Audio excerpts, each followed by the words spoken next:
വയനാട് ദുരന്തത്തിലെ മുഖം മൂടിയ മനുഷ്യൻ. സത്യത്തിൽ ആ മനുഷ്യൻ്റെ പേര് പറയുമ്പോൾ തന്നെ രോമാഞ്ചം വരികയാണ്.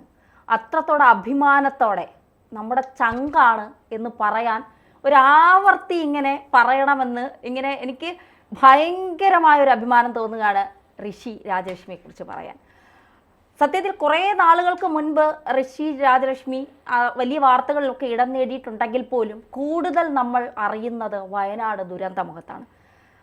എനിക്ക് അർജുൻ്റെ കണ്ണിലെ ആ തിളക്കം എനിക്ക് മനസ്സിലാവുന്നുണ്ട്. അത് ആ പേര് പറയുമ്പോൾ തന്നെ ഒരു പട്ടാളക്കാരൻ്റെ ഒരു സൈനികൻ്റെ പേര് പറയുമ്പോൾ മുഖത്തുണ്ടാകുന്ന ആ തിളക്കം എനിക്ക് നന്നായിട്ട് കാണാൻ പറ്റുന്നുണ്ട്. അർജുന് കുറച്ചുകൂടെ കാര്യങ്ങൾ ഋഷിയെക്കുറിച്ച് പറയാൻ കാണും. എന്താ അർജുൻ ഈ ഒരു അവസരത്തിൽ ഋഷിയെക്കുറിച്ച് നമ്മുടെ മീഡിയ മലയാളത്തിൻ്റെ പ്രേക്ഷകർക്ക് കൂടുതലായിട്ട് നമുക്ക് പറഞ്ഞു കൊടുക്കാൻ എന്താ ഉള്ളത്? ആക്ച്വലി തന്നെ നമുക്ക് ഈ ഋഷി രാജലക്ഷ്മി എന്ന് പറഞ്ഞ പേര് നമുക്ക് പറയാനുള്ള അർഹതയുണ്ടോ എന്ന് എനിക്കറിയില്ല. തീർച്ചയായിട്ടും നമുക്ക് ആ വിഷയം ചർച്ച ചെയ്യാനുള്ള യോഗ്യത എനിക്കറിയില്ല. കാരണം ആ മനുഷ്യനെ വെച്ച് നമ്മളെയൊക്കെ ഒന്ന് തുലനം ചെയ്ത് കഴിഞ്ഞാൽ നമ്മൾ എത്രയോ താഴെയാണ് കിടക്കുന്നത്. ഞാൻ ഈ ഋഷി രാജലക്ഷ്മി എന്ന് പറഞ്ഞ പേര് ഞാൻ മുമ്പ് എവിടെയോ നമ്മൾ കേട്ടു മറന്നിട്ടുണ്ടെങ്കിലും കാര്യമായി ശ്രദ്ധിക്കുന്നത് എനിക്ക് തോന്നുന്നു ഒരു 5-6 മാസങ്ങൾക്ക് മുമ്പ് ഒരു സൈനികം എന്ന് പറയുന്ന യൂട്യൂബ് ചാനലിൽ ജസ്റ്റ് ഒന്ന് കാണാനിടയായി. പക്ഷെ അത് മൊത്തം കണ്ടില്ല കേട്ടോ. പേരിൻ്റെ പുറത്ത് മലയാളിയായ എന്നുള്ളതിൻ്റെ പുറത്ത് ജസ്റ്റ് ഞാൻ കണ്ടു. അതിനുശേഷം ഞാൻ യഥാർത്ഥത്തിൽ കാണുന്നത് ഈ വയനാട് ദുരന്ത മുഖത്ത് നമ്മുടെ മാതൃഭൂമി ന്യൂസിലെ ബിജുവേട്ടന് ഒരു സ്റ്റോറി ചെയ്യുന്നു. ബിജുവേട്ട സ്റ്റോറി ചെയ്യുന്നത് തന്നെ ഭയങ്കര ഒരു ബിജുവേട്ടന്റെ വാക്കുകൾ അത്ര സീനിയർ മോസ്റ്റ് ആയിട്ടുള്ള വാക്കുകൾ ഭയങ്കര മൂർച്ചയേറിയതാണെങ്കിൽ അതിൽ കൊടുക്കുന്ന മറുപടി അതിലും മൂർച്ചയേറിയതാണ്. എനിക്ക് തോന്നുന്നു അർജുൻ തുടക്കത്തിൽ ഈ ചർച്ച തുടങ്ങുന്നതിന് മുമ്പ് ഈ വിഷയം പറഞ്ഞപ്പോൾ എന്നോടൊരു കാര്യം പറഞ്ഞു, കൊടുക്കുന്ന റിപ്ലൈക്കാണ് കയ്യടി. ആ മനുഷ്യൻ ഈ ഋഷി രാജലക്ഷ്മി എന്ന് പറയുന്ന ആ ഒരു ധീര സൈനികൻ അദ്ദേഹം കൊടുത്ത ഒരു മറുപടിക്കാണ് ആ കയ്യടി എന്നുള്ളതാണ് അതിന്റെ യാഥാർത്ഥ്യം എന്ന് പറയുന്നത്. ഞാനേ ബിജുവേട്ടൻ്റെ ഈ സ്റ്റോറിയിൽ നിന്ന് കണ്ടിട്ട് എനിക്ക് തോന്നുന്നു ആദ്യത്തെ ബിജുവേട്ട സ്റ്റോറി യൂട്യൂബിൽ അപ്ലോഡ് ആകുന്ന ആദ്യത്തെ മണിക്കൂറിൽ തന്നെ ഞാൻ ഇത് കാണുന്നുണ്ട്. എനിക്ക് തോന്നുന്നു 1 മണിക്കൂർ കൊണ്ട് തന്നെ 1 ലക്ഷത്തിന് അടുത്ത് അറൗണ്ട് അത്ര ആൾക്കാർ, എനിക്കത് ഇപ്പം 1 മില്യണിന് മുകളിലായി ആ സ്റ്റോറി.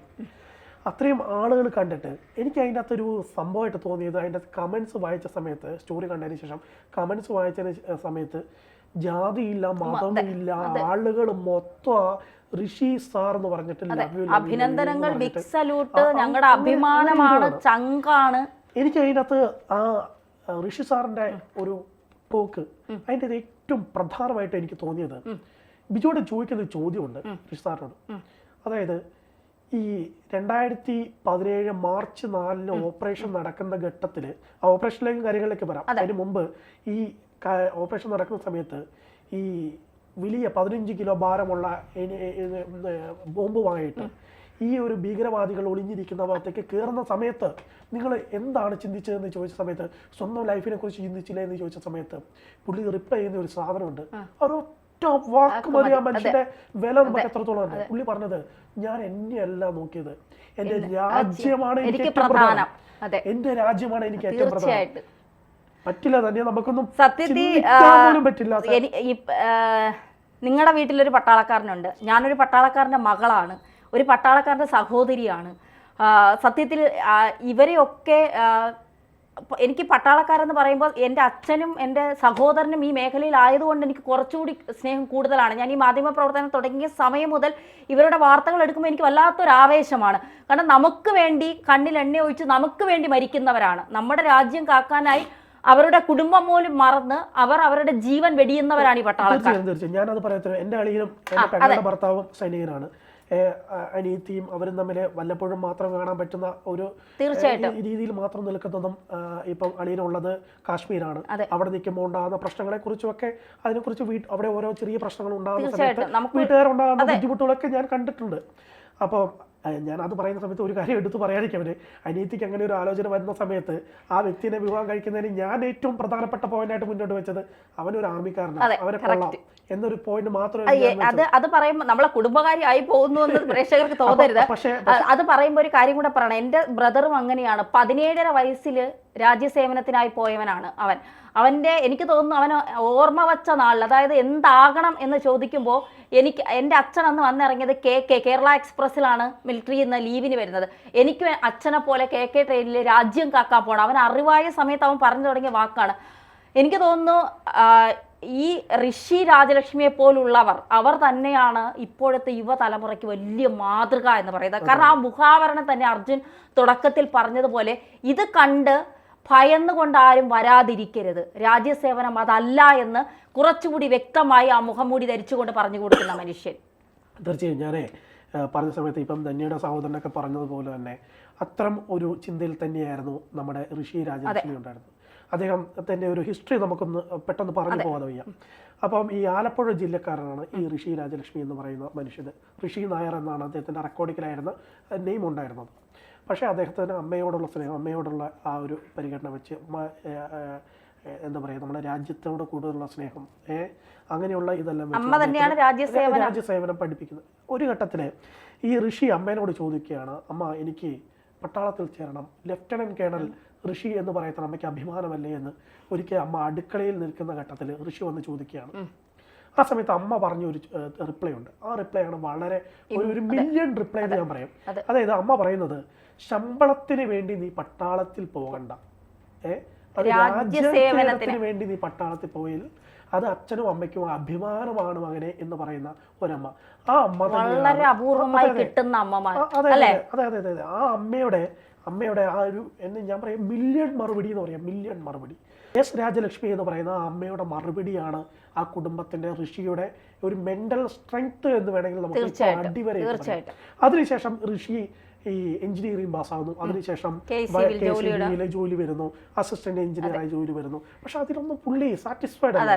പുള്ളിന്റെ ടാർഗറ്റ് വേറെയാണല്ലോ, മൈൻഡ് വേറെയാണ്. പുള്ളിന്റെ ടാർഗറ്റ് കാശ്മീരില് പട്ടാളക്കാരനായി പ്രവർത്തിക്കും. വെറും പട്ടാളക്കാരനാകുമെന്നല്ല, കാശ്മീരിൽ പട്ടാളക്കാരനാവുന്നുള്ളതായിരുന്നു പുള്ളിന്റെ ഒരു. പുള്ളി ഏതോ ഒരു ചാനലില് പറഞ്ഞത് കേരളത്തെ പോലെ തന്നെയാണ് കാശ്മീർ എന്ന് പുള്ളി എവിടെയോ പറഞ്ഞു വെച്ചതും ഞാനത് ശ്രദ്ധയിൽ. മാതൃഭൂമി ന്യൂസിലെ ദിവിഷ് മണിയോട് സംസാരിക്കുന്ന ഘട്ടത്തിൽ പറയുന്നുണ്ട്. ഓക്കെ, ഞാൻ പറഞ്ഞു വന്ന പോയിന്റ് എന്ന് പറയുന്നത് പുള്ളിയുടെ ടാർഗറ്റ് കാശ്മീരിലെ പട്ടാളക്കാരനാവുന്നായിരുന്നു, വെറും ഒരു പട്ടാളക്കാരനാവുക എന്നുള്ളതായിരുന്നു. അങ്ങനെ അദ്ദേഹം ഈ അസിസ്റ്റന്റ് എഞ്ചിനീയറിംഗിൽ നിന്ന് നേരെ ഈ മിലിറ്ററി സെലക്ഷൻ കിട്ടിയിട്ട് മിലിറ്ററിന്റെ ഡെറാഡൂറിലെ മിലിറ്ററി അക്കാദമിയിലേക്ക് പോകണം. അവിടെ നിന്നാണ് ഇന്ന് കാണുന്ന ഋഷി രാജലക്ഷ്മി എന്ന നിലയിലേക്ക് പുള്ളിനെ മോഡൽ എന്താ പറയുക നമ്മൾ വാർത്തെടുക്കുന്നത്. ആ വാർത്തെടുക്കുന്ന അവിടുത്തെ ട്രെയിനിങ്ങിന്റെ കഠിനമായ ട്രെയിനിങ്, ആ ട്രെയിനിങ്ങിന്റെ അനുഭവങ്ങളാണ് അദ്ദേഹത്തെ മുന്നോട്ട് ജീവിക്കുന്നത്. ഈ മാതൃഭൂമിന്റെ ഈ ന്യൂസിനകത്ത് തന്നെ ബിജുവേട്ടൻ്റെ ഒരു ചോദ്യമുണ്ട്, നിങ്ങൾക്ക് എങ്ങനെ കഴിയുന്നു ഇതെന്ന് ചോദിച്ചപ്പം പുള്ളി പറഞ്ഞത്, ഞാനൊരു അസാധാരണ മനുഷ്യനല്ല, ഈ ഡെറാഡൂണിലെ ക്യാമ്പിൽ നിന്ന്, ഇന്ത്യൻ മിലിറ്ററി ക്യാമ്പിൽ നിന്നുള്ള കഠിന പരിശീലനമാണ് എന്നെ ഇങ്ങനെ ആക്കിയത് എന്ന് അദ്ദേഹം പറയുന്നുണ്ട്. ആ സംഭവം തന്നെയാണ് ഈ ഡെറാഡൂണിലെ ഈ ക്യാമ്പിൽ നിന്ന് അദ്ദേഹത്തിന് ലഭിച്ചിട്ടുള്ളത്. അതിനുശേഷം അദ്ദേഹം 2 സ്ഥലങ്ങളിലായി ജോലി ചെയ്തെങ്കിലും അദ്ദേഹത്തിന് ടാർഗറ്റിലേക്ക് എത്തുന്നത് 2015-16 ആ ഘട്ടത്തിലാണ്. അതായത് RR എന്ന് പറയുന്ന രാഷ്ട്രീയ റൈഫിൾസ് എന്ന് പറയുന്ന കാശ്മീരിലെ ഭീകരവാദികളും പാകിസ്ഥാൻകാരും ഏറ്റവും കൂടുതൽ ഭയന്നിരുന്ന ആ ഒരു ബറ്റാലിയനിലേക്ക് പോകാൻ വേണ്ടിയിട്ട്, അതും മേജറായി പോകാൻ വേണ്ടി 42ാം ബറ്റാലിയനിലേക്ക് അദ്ദേഹത്തിന് കഴിഞ്ഞു. അവിടെ ചെല്ലുന്ന സമയത്ത് കാശ്മീരിലെ 2016 അവസ്ഥ എന്ന് പറയുന്നത് വളരെ പ്രശ്നമായിട്ടുള്ള ഒരവസ്ഥയിൽ നിൽക്കുന്നതാണ്. ആ സമയത്ത് അവിടെ പലതരത്തിലുള്ള ഈ പ്രശ്നങ്ങൾ നടന്നുകൊണ്ടിരിക്കുന്ന ഘട്ടത്തിൽ തന്നെയാണ് അവിടെ അദ്ദേഹം എത്തുന്നു. ആ ഘട്ടങ്ങളിൽ അവിടുത്തെ ആളുകളുമായി അദ്ദേഹം കൂടുതൽ ചേർന്ന് പ്രവർത്തിക്കുന്നു. ആളുകളുമായി അടുത്ത് ഇടപെടുന്നതുകൊണ്ട് തന്നെ അദ്ദേഹത്തെ നാട്ടുകാരെ വിളിക്കുന്ന ഒരു ഖാൻ സാഹിബ് എന്ന രീതിയിലുള്ള ഒരു പേര് തന്നെ അദ്ദേഹത്തിന് അവിടെ ഉണ്ടായിരുന്നു. അങ്ങനെ ആളുകളുമായി ചേർന്ന് പ്രവർത്തിക്കുന്ന സമയത്താണ് അദ്ദേഹത്തിന് പെട്ടെന്ന് ഒരു കോൾ വരുന്നത്. അദ്ദേഹത്തിന്റെ കമാൻഡിംഗ് ഓഫീസറായിട്ടുള്ള കേണൽ നീരജ് പാണ്ഡെ അദ്ദേഹത്തിന് വിളിച്ചു പറയുന്നു, ഈ ഹിസ്ബുൾ മുജാഹിദിന്റെയും ഒപ്പം തന്നെ ജെയ്ഷെ മുഹമ്മദിന്റെയും അതിക് മൗലവി അടക്കമുള്ള അവിടെ ഒരു മെഡിക്കൽ ക്യാമ്പ് നടക്കുകയായിരുന്നു. ആ മെഡിക്കൽ ക്യാമ്പിൽ അദ്ദേഹം ആ മെഡിക്കൽ ക്യാമ്പുമായി സഹകരിച്ച് പ്രവർത്തിച്ചുകൊണ്ടിരുന്നപ്പോഴാണ് അദ്ദേഹത്തിന്റെ കോള് വരുന്നത്. നീരജ് പാണ്ഡെയുടെ കോള് വരുന്നു. നീരജ് പാണ്ഡെയുടെ കോള് വന്നു. അദ്ദേഹം നേരെ പെട്ടെന്ന് ത്രാലിലെ ഈ ഭീകരവർ ഒളിഞ്ഞിരിക്കുന്ന അല്ലെങ്കിൽ അവിടെ തമ്പടിച്ചിരിക്കുന്ന കേന്ദ്രത്തിലേക്ക് ഇവരുടെ ടീം മൂവ് ചെയ്യണം. അടുത്ത സെക്കൻഡ് ആർമിക്കാർ അങ്ങനെയാണ്, അടുത്ത സെക്കൻഡ് പോകുന്നു. ആ ത്രാലിലെ ആ ഭീകരവാദികളുടെ ഒളിത്താവലം അവർ വളയുന്നു. അവിടെ നിന്ന് ഓപ്പറേഷൻ ആരംഭിക്കുന്നു. 2-3 മണിക്കൂർ ഓപ്പറേഷൻ ആരംഭിച്ചെങ്കിലും ഓപ്പറേഷൻ മുന്നോട്ട് പോകുന്നില്ല. ഡിഫൻസ് സൈഡിൽ മാത്രമാണ് നിൽക്കുന്നത്. പ്രത്യാക്രമണം ആരംഭിക്കാതെ അവർ നിൽക്കുന്ന ഘട്ടത്തിൽ നിരവധി തവണ ഭീകരരെ പുറത്ത് എത്തിക്കുവാനുള്ള കാര്യങ്ങൾ ചെയ്തുവെങ്കിൽ പോലും ഇവരാരും അനങ്ങിയിട്ടില്ല എന്നുള്ളതാണ്. അവസാനം ഇദ്ദേഹം ഒരു തീരുമാനം എടുത്തു, ജീവനോടെ എന്തായാലും ഇവരെ പിടിക്കാൻ കഴിയില്ല, എങ്കിൽ പിന്നെ നമ്മുടെ നാടിന്റെ സംരക്ഷണത്തിന് വേണ്ടി ഇല്ലാതാക്കിയിട്ടാണെങ്കിലും അതിൻ്റെ ഉള്ളിലേക്ക് കടക്കുക എന്നുള്ളൊരു വലിയ തീരുമാനം അദ്ദേഹം എടുത്തു. അതെ, അങ്ങനെ നിൽക്കുന്ന ഘട്ടത്തിലാണ് ഈ മനുഷ്യന് പ്രത്യാക്രമണത്തിന്റെ ആദ്യഘട്ടം എന്ന നിലയിൽ 15 കിലോ ഭാരമുള്ള ഒരു ബോംബ് കയ്യിലെടുത്തുകൊണ്ട് ഈ ഭീകരവാദികൾ ഒളിഞ്ഞിരിക്കുന്ന ഈ കേന്ദ്രത്തിന്റെ ഉള്ളിലേക്ക് കയറുകയും അവിടെ നിന്ന് ആ ബോംബ് ബ്ലാസ്റ്റ് ആയതിനു ശേഷം അതിന്റെ ഒരു ചീള് അദ്ദേഹം തലയ്ക്ക് വന്ന് തെറിച്ചിട്ടും ആ ചോര ഒലിപ്പിച്ച പാടുമായി നിന്നും വീണ്ടും ഓപ്പറേഷൻസ് മുന്നോട്ട് പോകുന്ന ഘട്ടത്തിൽ രാത്രിയായി, വെളിച്ചം കുറഞ്ഞു, നമ്മുടെ ആർമി അവിടെ നിന്ന് ഷൂട്ട് ചെയ്തുകൊണ്ടിരിക്കുന്നു, അവര് തിരിച്ചും ഷൂട്ട് ചെയ്യുന്നു. ഈ നിലയിലെ കാര്യങ്ങൾ മുന്നോട്ട് പോയാൽ പറ്റില്ല എന്ന് മനസ്സിലാക്കിയോടുകൂടി ഇവർ ഈ ഭീകരവാദികൾ ഒളിഞ്ഞിരിക്കുന്ന വീട്ടിന്റെ ഉള്ളിലേക്ക് കയറിയും അവിടെ ഈ പെട്രോൾ ബോംബ് അല്ലെങ്കിൽ ഈ മണ്ണെണ്ണ ബോംബുകൾ എന്ന് പറയുന്ന ബോംബുകൾ ഈ ഭീകരവാദികൾ ഇരിക്കുന്ന സ്ഥലത്തേക്ക് എറിയുകയും ചെയ്തെങ്കിലും അവർക്ക് അവിടെ സേഫ് ആണെന്ന സേഫ് സോണിലാണ് എന്ന് മനസ്സിലായ ഘട്ടത്തിൽ ഈ ഋഷി രാജലക്ഷ്മി അദ്ദേഹത്തിന് അവിടെ നിന്ന് വീണ്ടും ഒരു ബോംബ് വെക്കുകയാണ്. ആ ബോംബ് വെച്ചത് കുറച്ചും കൂടെ ബെറ്ററായ സ്ഥലത്ത് വെക്കാമെന്ന് അദ്ദേഹം ചിന്തിച്ചു തുടങ്ങുന്നതിന് മുമ്പ് ആ ബോംബ് ബ്ലാസ്റ്റ് ചെയ്യുന്നു. ഭീകരവാദികൾ തിരിച്ച് ഇങ്ങോട്ട് വെടിവെക്കുന്നു, നമ്മുടെ സൈന്യം അങ്ങോട്ട് വെക്കുന്നു. അതിനിടയിൽ 15 മണിക്കൂർ നീണ്ടു നിന്ന രാത്രിയാണ് ഈ സംഭവം നടക്കുന്നത്. ഈ രാത്രിയിൽ ഈ ഒരു ഓപ്പറേഷന്റെ ഈ ഒരു ഘട്ടത്തിലേക്ക്, അതായത് ഇനി തന്റെ ജീവൻ പോയാലും കുഴപ്പമില്ല, അവന്മാരെ തീർത്തിട്ടേ അടങ്ങൂ എന്നുള്ള പോകുന്നതിന് മുന്നേ മറ്റൊരു വാക്കുകൂടി പറഞ്ഞു, എന്നെ തൊട്ടിട്ട് എന്റെ ദേഹത്തിൽ വെടിയുണ്ട വരുത്തിച്ചിട്ടേ നിങ്ങളുടെ അടുത്തേക്ക് വരൂ എന്നുള്ളൊരു കാര്യം കൂടെ പറഞ്ഞിട്ടാണ് അദ്ദേഹം കയറുന്നത് എന്നുള്ളതാണ്. അതെ അതെ അതെ. ഈ ഒരു തീരുമാനം എടുക്കുന്നതിന്റെ തൊട്ട് മുമ്പായിട്ട് തന്നെ ഋഷി രാജലക്ഷ്മി ഒരു കാര്യം ചെയ്തു. അവിടെ നിന്ന് അമ്മയെ ഫോൺ വിളിച്ചു എന്ന് ഒരു ചാനലിൽ ഞാൻ കേട്ടു. അമ്മയെ ഫോൺ വിളിച്ചു, അമ്മേന്റെ ശബ്ദം ജസ്റ്റ് ഒന്ന് 1 മിനിറ്റ് കേട്ടു. അതിനുശേഷം ആ 15 കിലോ ഉള്ള ആ ബോംബ് എടുത്ത ഉള്ളിലേക്ക് കയറുവാണ്. ഇനി ഞാൻ ഈ രാജ്യത്തിന് വേണ്ടി മരിച്ചാലും കുഴപ്പമില്ല, ഇവന്മാരെ തീർക്കണമെന്ന് പറഞ്ഞ വാശീന്റെ പുറത്ത് ഉള്ളിലേക്ക് കയറുന്നു. ഉള്ളിലേക്ക് കയറുന്ന സമയത്ത് അവിടെ നിന്ന് ഭീകരവാദികൾ ഇങ്ങോട്ട് വെടിവെക്കുന്നു. ആ സമയത്ത് ഭീകരവാദികളെ വധിച്ചു. ആ ഘട്ടത്തില് അദ്ദേഹത്തിന്റെ മുഖത്തിന് നേരെയാണ് കൂടുതലും ഈ പെല്ലറ്റ്സ് വന്ന് തറയ്ക്കുന്നത്, ബുള്ളറ്റുകൾ വന്ന് തറയ്ക്കുന്നത്. തറച്ച് ഭീകരവാദികളെ മൊത്തം തീർത്ത് പുറത്തേക്ക് ആ മനുഷ്യൻ വരുന്ന ഘട്ടത്തില് തൊട്ട് കൂടെ ഉണ്ടായിരുന്ന ആർമി ഉദ്യോഗസ്ഥർ ഇവരെല്ലാരും ഒന്ന് പകച്ചുപോയി. മുന്നിൽ നിന്ന് നയിച്ച നേതാവ്, മുന്നിൽ നിന്ന് നയിച്ച മനുഷ്യന് ഇങ്ങനെയുള്ള അപകടം പറ്റിയപ്പോൾ ഒന്ന് പകച്ചു പോയ ഘട്ടത്തിലും ഈ മനുഷ്യൻ ബാക്കിയുള്ളവരുടെ ഒന്നും കോൺഫിഡൻസ് ചോരാതിരിക്കാൻ വേണ്ടിയിട്ട് മാത്രമല്ല, ഇത്രയും വലിയ സംഭവം അദ്ദേഹത്തിന് നടന്നിട്ടും ഈ മുഖം മുഴുവൻ ചോര ഒലിച്ചു നിൽക്കുന്നു, രക്ഷപ്പെടുമോ എന്ന് പോലും അറിയാത്ത സമയത്തും അദ്ദേഹം ഇഴഞ്ഞു നീങ്ങി വെളിയിലേക്ക് വന്നു എന്നുള്ളതാണ് അതിന്റെ ഏറ്റവും വലിയ കാരണം. അത്ര ദൃഢനിശ്ചയവും കഠിനാധ്വാനവും അല്ലെങ്കിൽ സ്വന്തം രാജ്യത്തോടുള്ള ഒരു അടങ്ങാത്ത ആവേശവുമാണ് അദ്ദേഹത്തിന്റെ മനസ്സിൽ.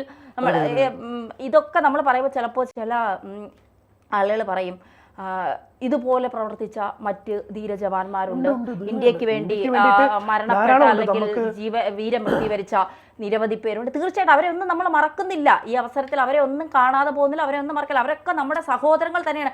ഈ സൈനികർ എപ്പോഴും ഞാൻ പറയുന്നത് നമ്മുടെ സഹോദരങ്ങളാണ്, അവർ സൈനികരല്ല. നമ്മൾ ധൈര്യമായി ഉറങ്ങുന്നത് അവർ കണ്ണു തുറന്നിരിക്കുന്നത് കൊണ്ടാണ്. അപ്പോൾ ആ ഒരു ഇത് നോക്കുമ്പോൾ ഇപ്പോൾ നമുക്കിത് ഈ ഒരു മൊത്തത്തിലൊന്ന് കൺക്ലൂഡ് ചെയ്യുന്ന സമയത്ത് നമുക്ക് എന്താ പ്രേക്ഷകരോടൊന്ന് പറയാനുള്ളത്? ജസ്റ്റ് ഞാൻ ഒരു കാര്യം കൂടെ പറഞ്ഞ് അവസാനിപ്പിക്കാം. തന്നെ ആ മനുഷ്യനെ ഈ ആർമിയുടെ ആംബുലൻസിലേക്ക് എടുത്തു കയറ്റുന്ന ഘട്ടത്തില് ആ സ്ട്രെച്ചറിൽ കിടന്ന ആ മനുഷ്യൻ തംസപ്പ് കൊടുക്കുന്നത് നമുക്ക് ചിന്തിക്കാൻ പറ്റും. നമ്മൾ ബോധം കെട്ട് ഏത് അവസ്ഥയിൽ എത്തിയിട്ടുണ്ടാവും. ആ ഘട്ടത്തിൽ അദ്ദേഹത്തിന്റെ വൈഫ് ആർമി ഉദ്യോഗസ്ഥ തന്നെയാണ്, അനുപമ ആർമി ഉദ്യോഗസ്ഥ തന്നെയാണ്. അവരെ ഒന്നിച്ചാണ് അവരെ ഈ എയർലിഫ്റ്റ് ചെയ്യുന്നത്. അതിനുശേഷം 23 സർജറി ആ മനുഷ്യന്റെ മുഖത്ത് ഉണ്ട്. അദ്ദേഹത്തിന്റെ ഡിസബിലിറ്റി പുറത്ത് കാണിച്ചാൽ സൈന്യത്തേക്ക് വരാൻ വേണ്ടിയിട്ട് ആഗ്രഹിക്കുന്നവർക്ക് ഒരു വിലങ്ങുതടിയാവും. അതുകൊണ്ട് തന്റെ എബിലിറ്റി മാത്രം പുറത്ത് കാണിക്കാം എന്ന നിലയിലാണ് ആ മനുഷ്യൻ 23 സർജറി, അത് ഓരോ സർജറിയും 2 മാസം ഇടവിട്ടാണ്, ഏകദേശം 14 മണിക്കൂറോളം നീളുന്ന സർജറി. ആ സർജറി കഴിഞ്ഞ ആ മനുഷ്യന് ഇന്ന് ഈ നിലയിലേക്ക് ഇപ്പൊ പാങ്ങോട് മിലിറ്ററി ക്യാമ്പിൽ അദ്ദേഹം നിൽക്കുകയാണ്. കേരളത്തിൽ തന്നെ അദ്ദേഹത്തിന് ട്രീറ്റ്മെന്റ് പുറത്തായി കഴിഞ്ഞാൽ അദ്ദേഹത്തിന് തിരിച്ച് RRലേക്ക് തന്നെ പോകണം എന്നുള്ള ആഗ്രഹമാണ് അദ്ദേഹം പ്രകടിപ്പിച്ചത്. നമുക്കിത് പറയത്തിൽ ഒരു കാര്യം കൂടെ പറഞ്ഞിട്ട് നമുക്ക് നിർത്തേണ്ടതുണ്ട്. നമ്മുടെ കരസേനാ മേധാവിയായിട്ടുള്ള ബിപിൻ റാവത്ത് അദ്ദേഹം പറഞ്ഞിട്ടുള്ളത് ഇന്ത്യസ് മോസ്റ്റ് ഫിയർലെസ് മാൻ എന്ന് പറയുന്നത്. അതിനപ്പുറം ഒരു സൈനികന് കിട്ടാൻ വേറെ എനിക്ക് തോന്നുന്നില്ല, വേറെ ഒരു അവാർഡും വേറെ ഒരു മെഡലും കിട്ടാനില്ല എന്നുള്ളതാണ്. ഒരു ഭയവുമില്ലാത്ത മനുഷ്യൻ. ഇത് പറഞ്ഞ സമയത്ത് ഒറ്റ കാര്യം കൂടെ പറയാതെ വയ്യ. മാതൃഭൂമി ന്യൂസിലെ ബിജു പക്കത്ത് ചോദിക്കുന്നുണ്ട് ഈ ഒരു കാര്യം, ബിപിൻ റാവത്തിന്റെ ഈ ഒരു പ്രസ്താവനയെ കുറിച്ച് ചോദിക്കുന്ന സമയത്ത് അദ്ദേഹം കേട്ടിരുന്നു. ജസ്റ്റ് ഇതൊന്നും ഒരു വലിയ കാര്യമായിട്ട് എടുക്കുന്ന രാജ്യസേവനം പ്രധാനം എന്ന് അദ്ദേഹം ഉറപ്പിച്ചു പറയുന്ന തരത്തിലേക്ക് തന്നെ പോകും. ആ മനുഷ്യന് മനസ്സിന്റെ ഉള്ളറിഞ്ഞൊരു സല്യൂട്ട് കൊടുക്കാൻ തീർച്ചയായിട്ടും ഋഷി രാജലക്ഷ്മിക്ക് മീഡിയ മലയാളത്തിന്റെ എത്ര നൽകിയാലും തീരാത്ത ബിഗ് സല്യൂട്ടാണ്. നിങ്ങൾ നിങ്ങളുടെ ചങ്കിനകത്താണ് ജീവിക്കുന്നത്. അതുപോലെ തന്നെ ഈ പുതിയ തലമുറ, സൈന്യത്തിലേക്ക് പോകുന്ന പുതിയ തലമുറയോടും പറയാനുള്ളത്, നിങ്ങൾ ഇവരെയൊക്കെ പാഠമാക്കുക. ഈ ശമ്പളത്തിനപ്പുറം, ഒരു കേന്ദ്ര സർക്കാർ ജീവനക്കാരൻ്റെ ശമ്പളം എന്നതിനപ്പുറം സൈനികൻ എന്നുള്ളത് രാജ്യത്തെ സേവിക്കുന്ന ഒരു വലിയ പദവിയാണെന്ന് മനസ്സിലാക്കിക്കൊണ്ട്, അതൊരു ചെറിയ പോസ്റ്റ് ആണെങ്കിൽ പോലും അതൊരു വലിയ പദവിയാണെന്ന് മനസ്സിലാക്കിക്കൊണ്ട് ഓരോ കുട്ടികളും അതിലേക്ക് പോവുക എന്ന് പറഞ്ഞുകൊണ്ട് തൽക്കാലം നമ്മുടെ ഈ ചർച്ച ഇവിടെ അവസാനിപ്പിക്കാം. ഋഷിയുടെ പുതിയ തന്ത്രങ്ങൾ, ഋഷി രാജലക്ഷ്മിയുടെ പുതിയ തന്ത്രങ്ങൾ ഇനിയും പുറത്തു വരേണ്ടതുണ്ട്. ഭീകരവാദികൾ ആ പേര് കേൾക്കുമ്പോൾ തന്നെ ഞെട്ടി വിറയ്ക്കുന്നുണ്ട്. അത് ഇനിയും മുന്നോട്ട് പോകട്ടെ. തിരിച്ച് കാശ്മീരിൽ തന്നെ അതെ, എത്തട്ടെ.